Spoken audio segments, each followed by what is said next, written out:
알 수 없는 만성 두통은 커피 때문이다? OX. 이건 제가 한번 추측해 보도록 하겠습니다. X입니다. 왜냐하면 머리가 띵할 때 커피 한 잔 마시면 정신이 맑아지거든요. 오히려. 그렇기 때문에 오히려 두통과는 관계없이 오히려 좋다. 그래서 저는 X 같습니다. 어떤가요, 손 교수님? 네, 정답은 O입니다. 세상에.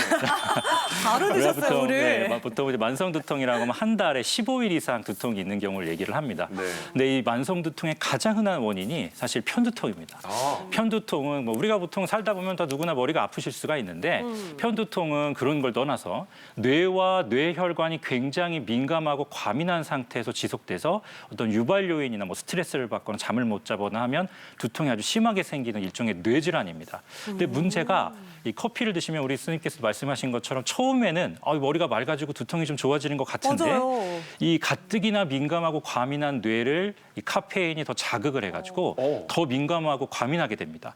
그래서 처음에 마실 때 몇 시간은 좋지만 카페인 농도가 떨어지게 되면 오히려 두통이 더 심해지고 더 자주 생기게 되는 거죠. 그래서 만성 두통이 있으신 분, 특히 편두통 환자분께서 만성 두통이 있다 하시면 우선적으로는 카페인을 한번 끊어보시는 걸 추천을 해드립니다. 커피가 이렇게 똑똑합니다. 그래도 여러분 속지 마시길 바라겠고요. 이어서 세 번째 OX 문제 드리도록 하겠습니다. 커피 많이 마시면 뼈가 삭는다? 네? 이건 뭘까요? X입니다. 커피 마시면 뼈가 삭는다? 제가 살다가 커피 많이 마셔서 이 골다공증 걸렸다는 그런 분은 못 봤거든요. X. 그러게요. 정답은 O입니다. 네? 뭐예요? 진짜요? 뼈가요? 네, 맞습니다. 사실 우리가 이제 그 뼈 건강을 위해서는 이제 칼슘이 굉장히 중요한 역할을 하는데 그래서 다들 이제 칼슘을 섭취에 신경을 많이들 쓰시잖아요. 근데 이제 우리가 커피 속에 들어있는 이제 카페인을 많이 섭취를 하게 되시면 칼슘의 흡수를 좀 방해하게 되고 소변으로 칼슘을 빼내게 됩니다. 그래서 이제 과도한 양의 카페인을 장기간 이제 섭취를 하게 되시는 경우에는 골밀도가 감소할 수 있고 그다음에 이제 골다공증으로 고생할 확률이 좀 높아지게 됩니다. 그래서 우리가 뼈 건강을 생각하신다면 커피 섭취는 조금 줄이시고 이제 칼슘이라든지 비타민 D 섭취를 늘리시는 게 좋습니다. 네, 커피가 우리 몸속에 칼슘을 빼앗아 간다는 점 기억해 두도록 하겠습니다. 네. 계속해서 커피 논란 OX 퀴즈 계속 볼게요. 자, 심장이 안 좋은 사람에게 커피는 독이다. 이건 OX 무엇일까요? 이거는 당연히 O일 것 같아요. 저도 커피 많이 마시면 심장이 막 쿵쾅쿵쾅쿵쾅 뛰는데 그러니까 심장 안 좋으신 분들에게는 이거 굉장히 안 좋을 것 같은데요. 맞죠? 조영 교수님. 네, 맞습니다. 맞췄네요. 네, 맞습니다. 네, 앞서 말씀하신 것처럼 이제 건강한 분들이 이제 커피를 좀 많이 드신 경우에는 이제 가슴이 좀 두근거린다든지 잠을 못 주무시다든지 이런 문제가 생길 수는 있는데 사실 이제 건강에는 이제 크게 문제가 되지는 않습니다. 오히려 이제 적당한 양의 커피를 이제 지속적으로 섭취를 하시게 되면은 고혈압 발생을 좀 줄여줄 수가 있고 심혈관 질환이라든지 심방세동에 이제 걸릴 확률을 좀 낮춰준다는 이제 연구 결과들도 있습니다. 근데 이제 카페인에 좀 민감하시고 그다음에 이제 심장 질환이 있거나 부정맥이 있으신 분들 같은 경우에는 이 카페인을 이제 과다 섭취하게 되시면 심장 박동수가 굉장히 좀 빨라질 수가 있고 그만큼 이제 심장에도 이제 부담을 줄 수가 있기 때문에 이런 경우에는 조금 주의하실 필요가 있습니다. 네, 자 그렇다면 커피 논란 총정리 마지막 퀴즈 살펴보겠습니다. 자, 최근 젊은 고지혈증의 원인이 바로 커피다. 이건 무엇일까요? X입니다. 여기 계신 분들 중에 제일 젊은 제가 한번 맞춰보겠습니다. 정답은 X. 고지혈증이요. 커피를 마셔서 뭐 치킨이면 모를까. 이게 고지혈증에 걸린다는 건 좀 잘 모르겠어요. 안 그런가요? 그렇죠. 근데 의외로 정답은 O입니다. 뭐예요? 네, 이게 조금 이제 젊으신 분들 같은 경우 특히 젊은 여성분들이 건강검진을 받고 나서 고지혈증 위험 진단을 받으시는 경우가 꽤나 많습니다. 근데 이건 사실은 이제 우리가 매일 마시는 에스프레소라든지 아메리카노 때문일 가능성이 조금 높거든요. 왜 그러냐면 이제 우리가 커피 머신으로 이제 커피를 내리실 때 그 맨 위에 이게 황금색 거품이 이제 생기게 되는데 거기에는 이제 카페스테롤이라고 하는 이 기름기 성분이 굉장히 많이 들어있거든요. 카페스테롤. 네, 그래서 이거를 이제 많이 섭취하시게 되면은 이제 콜레스테롤을 올려줄 수가 있습니다. 그래서 이제 의외로 이런 에스프레소라든지 아메리카노를 드시는 젊은 분들에 있어서 이런 고지혈증으로 이제 진단을 받으시는 경우가 꽤나 많습니다. 그렇군요. 신기하네요. 그런데 이제 커피가 무조건 몸에 좋다고 생각하시는 분들 가운데는 이런 효능이 있다고 믿으시는 분들이 있는데 이런 게 진짜 효능인지 아니면 가짜 효능인지 한번 알아보도록 하겠습니다. 네. 첫 번째는요. 이 커피가 위암, 대장암, 간암, 암 예방에 도움이 된다고 이런 얘기가 있는데요. 맞는 건가요, 송 교수님? 네, 진짜입니다. 우리 커피가 뭐 카페인이야 뭐 여러 가지 뭐 부작용도 있고 있을 수 있지만 좋은 효과도 있습니다. 보통 폴리페놀이라고 항산화 효과나 또 항염증 효과가 또 커피에 있기 때문에 실제로 간암이나 대장암이나 뭐 위암 같은 경우도 예방 효과가 있다. 이런 보고들이 있습니다. 자, 그렇다면 이것은 바로 진짜 판정을 받았습니다. 네. 진짜 붙여드릴게요. 자, 이어서 커피의 효능 과연 진짜일지 확인해 보겠습니다. 기억력을 쑥 뇌 기능을 활성화해준다. 이건 진짜일까요? 아니 커피 한 잔을 딱 마시면은 뭔가 의욕이 막 넘치거든요. 그래서 일시적인 이게 각성 효과인지 아니면은 실제로 머리가 좋아지는 건지 좀 궁금합니다.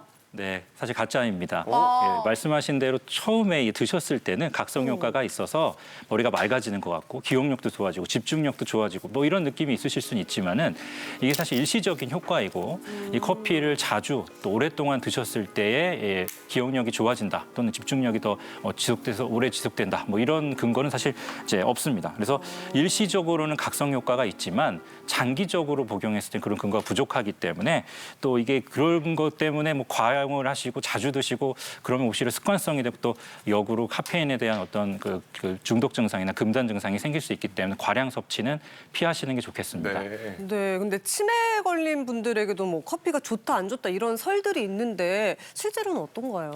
네, 치매에 대해서 이제 커피를 드시면 치매가 예방된다. 뭐 보고에 따라 그런 연구도 있지만 사실 크게 봐서는 아닙니다. 정확한 근거는 없고 사실 동물 실험에서는 이제 뭐 카페인 성분의 여러 가지 항산화 효과가 있는 폴리페놀들이 뭐 동물 실험 수준에서 뭐 세포 실험 수준에서 뭐 아밀로이드를 줄였다. 뭐 이런 연구들이 있기는 합니다만은 우리나라에서 발표된 연구 또 외국 연구도 마찬가지로 적게는 뭐 석 잔에서 6잔 이상 커피를 드시게 되면 오히려 치매 위험성이 더 증가된다. 이런 얘기도 있기 때문에 그건 주의하실 필요가 있고 특히 이제 장기간 복용하는 게 문제입니다. 장기간 많이 드시게 되면 뇌세포의 일부가 위축이 된다. 특히 처음 말씀드린 송가샘 같은 경우에 이제 멜라토닌을 분비하는 중요한 뇌 조직인데 장기간 또 다량의 커피를 오랫동안 드신 분들은 그 송가샘이 상대적으로 그렇지 않은 분들보다 많이 위축이 됐다. 이런 연구들도 있고 특히 여성분이 폐경 이후에 더 그렇게 되면 우리 여성분들이 특히 이제 월경이 끝나시게 되면 불면증이 많이 생기는데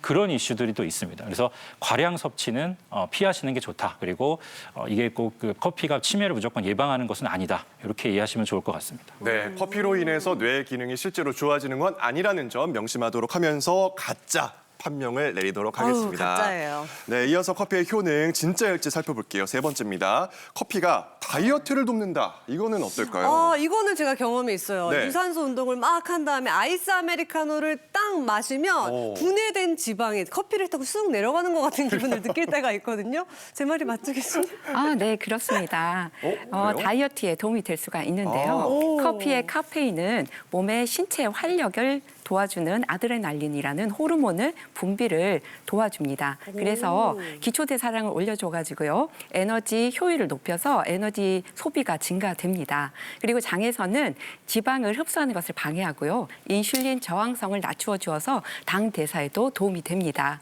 실제로 몸무게와 카페인 섭취와의 관계는 많은 연구가 다양하게 진행되어 왔는데요. 올 3월에는 실제로 커피의 카페인이 체지방의 흡수를 막아주고요. 인슐린 저항성과 관련이 있는 제2형 당뇨병의 발병 위험을 낮추어준다라는 보고를 스웨덴 연구팀에서 했습니다. 이런 경우에는 당을 그렇게 함유하지 않은 원두 커피의 경우에 효과를 볼 수가 있겠습니다. 우리 이슬기 아나운서 잘하고 계셨네요. 네. 좋은 커피로 방법이었네요. 다이어트를 돕는다는 진짜 판정을 내리도록 하겠습니다. 자, 이어서 커피 효능 진짜인지 볼게요. 마지막입니다. 코가 빨가네요. 그러게요. 숙취해소, 소화 증진에 도움이 된다. 오. 이건 제 경험상 맞는 것 같은데요, 이 교수님. 네, 이것은 아닙니다. 아니에요? 아니에요. 네.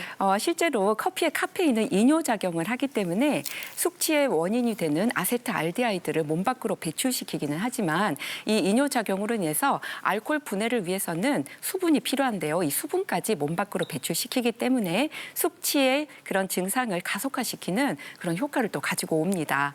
그래서 숙취 해소를 위해서 또 다량으로 카페인을 이렇게 섭취를 하게 되면 위장 장애를 일으킬 수도 있고요.